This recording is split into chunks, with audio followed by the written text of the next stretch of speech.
Left a goodbye note on the table and ghosted my cheating GF. Now she's facing eviction and has nowhere to go. I don't doubt that there are good women out there, but for me, at this point, it is probably easier for me to find a unicorn. I am very genuinely tired of the way that all my relationships turn out. I'm not trying to treat myself as the nice guy because I have my flaws, but I love wholeheartedly. I am considerate, and I do my best to make sure that whoever I am with is happy. But does any of that matter anymore? Because my recent experiences really make it seem like that's not what keeps a woman in this day and age. I, 28 male, have been dating my girlfriend, 28 female, whose name is Selena.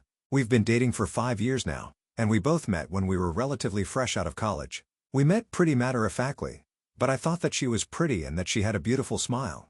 So I forced myself to strike up a conversation with her, and fortunately that part didn't go too bad. She was receptive, I got to see more of that smile, and the conversation ended with me asking for her number. From there, we started talking on almost a nightly basis, hanging out a lot.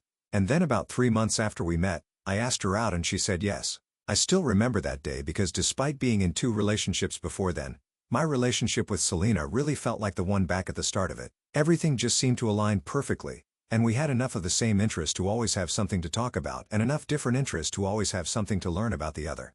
It just seemed right to me. I work in construction, so I leave the house on an almost daily basis to go out and earn my daily bread. Selena works in sales, and while she usually goes into the office, she now has the option to work from home, which I was glad about for her.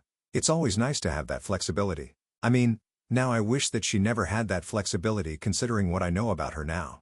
I know I'm a good lover to her. I'm a good partner. Whether it is about providing or protecting, I do that. It is an intimacy. I deliver on all accounts. If it is about having a listening ear or someone to be spontaneous with, I've never held her back in those regards. So for me, the idea that Selena would be unfaithful to me was never a zero possibility, but it was so low that I never had to bother thinking or worrying about it, even in instances where I might have felt some kind of way if it was one of my past partners. So when I noticed that she started acting oddly, I didn't even think of it an affair. I considered her to be a bad liar though. I think all bad liars likely think they're good at lying. So her attempts at acting like nothing was off were pretty pitiable to me. It was extremely clear that there was something going on that she didn't want me to know about. But as I said, I didn't think of cheating. I did know that I was going to get to the bottom of it somehow, but I didn't fixate on it because I assumed that it was likely something mundane. However, when that behavior continued for like a week straight with only a few periods of her seeming normal, I started to get suspicious. It was when I talked to a friend about it that he brought up the possibility that she was cheating on me. I thought it was ridiculous, but he told me that there was absolutely no reason why I should feel like she couldn't cheat on me. If she's a woman, she could cheat on you. You could have Arnold's body, Bezos's money, Chappelle's humor, and still get cheated on. I don't think I've ever told him how much that stuck with me, but that entirely changed the way I was looking at her odd behavior. At that point, I decided I was going to figure out what was going on. Now, I've been reading posts here for quite some time, so the first instinct that I had was to secretly check her phone. But there was a part of me that wanted to leverage the fact that I knew she couldn't lie to save her life. So I made the decision that I was just going to confront her straight up, and that's what I did. There was one night that I got back home before her, so I cooked dinner and waited for her to come back.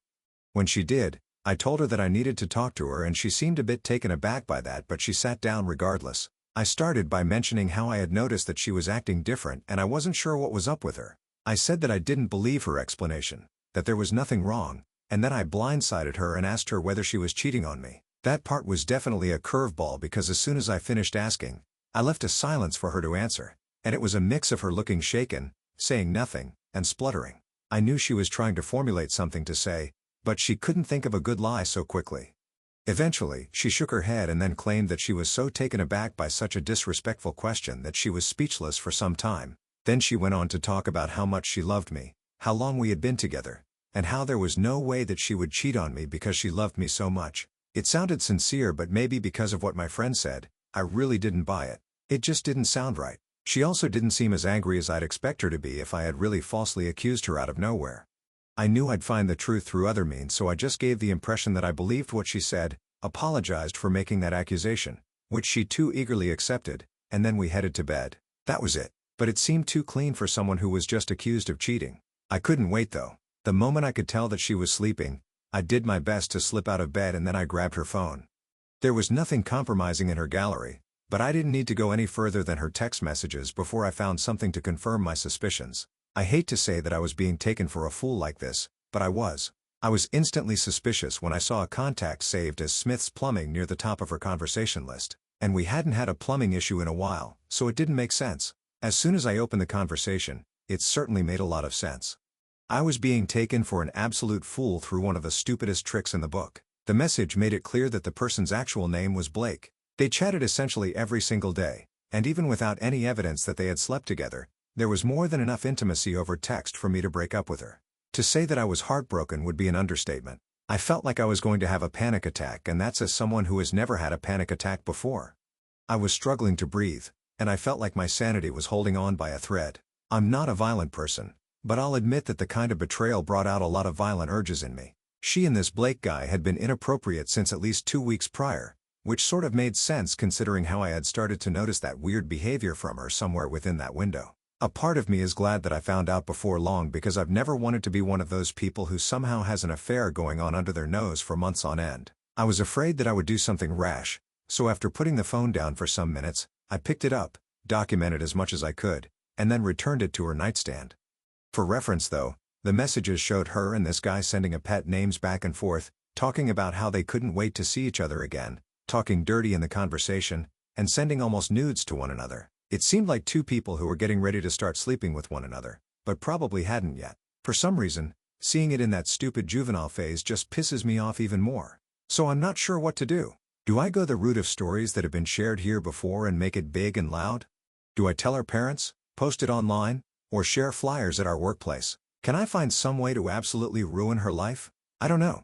This was 2 nights ago, but my head is still a mess, and the oblivious cheater has failed to notice that something is definitely off with me. That makes me want to hurt her even more. Edit. Just to quickly respond to some of the comments. I work in construction in a very busy city that's always got something going on. And, of course, we have unions here, so I make very good money. She's in sales, but she's definitely not on par with me when it comes to our pay. I could make something work with the imbalanced finances, but I'm not quite sure what. I could pull the rug out from under her somehow, because my income definitely makes it easier for her to survive in this expensive city. I'll keep you all updated with whatever I might decide upon. Man, I say go for the jugular. If you're gonna hit him where it hurts. Moral of the story? You can be the perfect guy and still get cheated on. Update. I'm always going to be a proponent of taking your time to get married. You never know what the other person is going to show you deeper into the relationship. And if you were around when I made my first post, you're gonna know that that was definitely true for me, because Selena did me dirty and it certainly wasn't a fun experience for me. The good thing is that I got my revenge, and it wasn't the loud and humiliating kind that most of you wanted, but it worked well for me, and I know that it wreaked havoc in her life. So I know this is coming several months late, but it had to, because I wanted the cleanest split that I could get for myself, and I figured out how I was going to do it. The place that we lived in together was being rented in my name, and we were 3 months away from the end of the lease at that point that I learned that she was cheating on me. Just for full disclosure, about a month after I went through her phone and saw everything, I found out that she and her boyfriend Blake had sealed the deal. Good for her. Things would be a lot easier for them soon after if they wanted to pursue a full-blown relationship with him.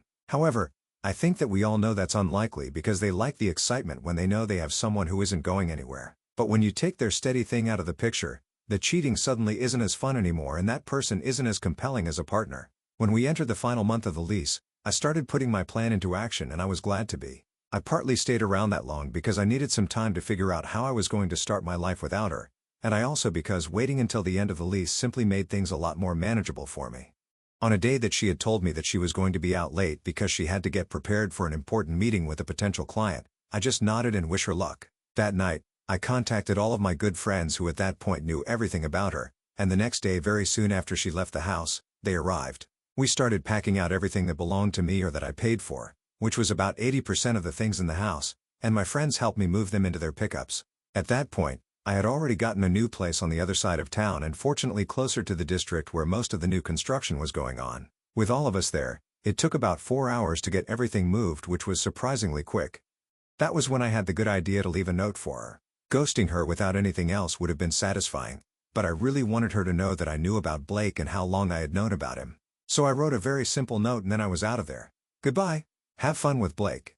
I mean, I wish I had put more thought into it and come up with something that was snarkier, but it was a last-minute thing, so you're going to have to excuse me for that. After placing the note on the kitchen counter like they do in all the movies, I was out of there. And as much as I hated to be leaving the place, I needed to. Hopefully at some point all the bad memories associated with that place will fade away. With my pals, I was able to get everything out of the cars and into the apartment pretty quickly. They helped me unpack and assemble some of the bigger things, but I let them know I'd handle the rest of the things on my own. Those guys are another reason why it is extremely important to have good men around you. They can keep you upright in tough moments like what I was going through. Anyway, it was no surprise when late in the night, she started calling me over and over and over again. I obviously didn't pick up a single one of those calls because that kind of defeats the purpose of ghosting. She messaged me on every single social media platform that we shared. Of course, I knew I wasn't going to respond, at least not anytime soon. I mean, it's been 3 weeks since then and I still haven't answered any of her nearly daily phone calls. Now, just ghosting her was one aspect that made me really satisfied because I know she had to be panicking like crazy. However, the second aspect became evident very quickly. This is a woman whose closest family lives 6 states over. It's not a quick trip over to them for her. My landlord called me and said he realized that I had moved out without saying anything. I told him the truth because I obviously don't care about upholding her dignity. He said he understood. He asked about the walkthrough since I was supposed to be entitled to my security deposit if there was no damage. I didn't want it to go to her, that was for sure, and I really doubted that she'd cooperate to do a walkthrough with him. So I told him he could either keep it or do a walkthrough after and choose whether to get the money to me based on his own integrity. However, he let me in on the fact that he had spoken to Selena and she said she couldn't take up a new lease in her name because the apartment was too expensive for her on her own. He suggested that she find a roommate, but I know she doesn't have anyone she can depend on in that regard. They all have places of their own, so she's a step away from being evicted, and there are very few places for her to run to. It makes me incredibly happy, and I don't even feel like a bad person for any of it. Do you know what it means to give your all in a relationship with somebody, but none of that matters to them because they want to seek out the excitement of being with someone else? You can't eat your cake and have it, and I'm glad that things don't look particularly rosy for her at this point. So that's the story about how my cheating girlfriend was ghosted by me, left in a home with rent close to due and nowhere to go. And I'm proud of myself for staying perfectly out of communication with her this entire time. Maybe one day, I'll pick up one of her calls to hear what she has to say because at this point, the curiosity is really killing me. We'll see though. Edit. My great man of a landlord eventually sent my security deposit back based on his personal walkthrough, and he let me know that he has served Selena with an eviction notice. He said she seemed particularly distressed, and I loved that part because I knew he added it because he was on my side. I don't know what she's going to do, but she's a big girl. She'll figure it out. She's always got Blake. Edit 2. So I finally picked up one of Selena's calls. She seemed pretty shocked that I did, but I didn't fill in her awkward silence. She started with, "I'm sorry." I guess that after so long, she couldn't do the "it's not what you think" because she still had no idea how I had found the truth. I said very little through the entire call and she cried over and over. It started to get grating. Then she said she had nowhere to go and she had to pack out by tomorrow. I just laughed and said that she could always move in with Blake. She started crying again.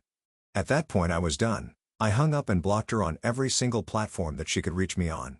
I think that's the true end of my story with Selena. I don't know where she eventually had to go, but I genuinely don't care. If she ends up on the streets, she deserves it. Bravo. You didn't give her the satisfaction of a heated argument. Honestly, OP, I'm glad you did what worked for you and didn't let her drag you down even further. She's not worth you the energy. Sometimes people just need to face the consequences of their actions without anyone stepping in to save them. That's real closure. That's real revenge. What do you think? And thank you for joining us today on our space. Be sure to like and subscribe and hit that notification bell so you don't miss out on our next video. See you next time.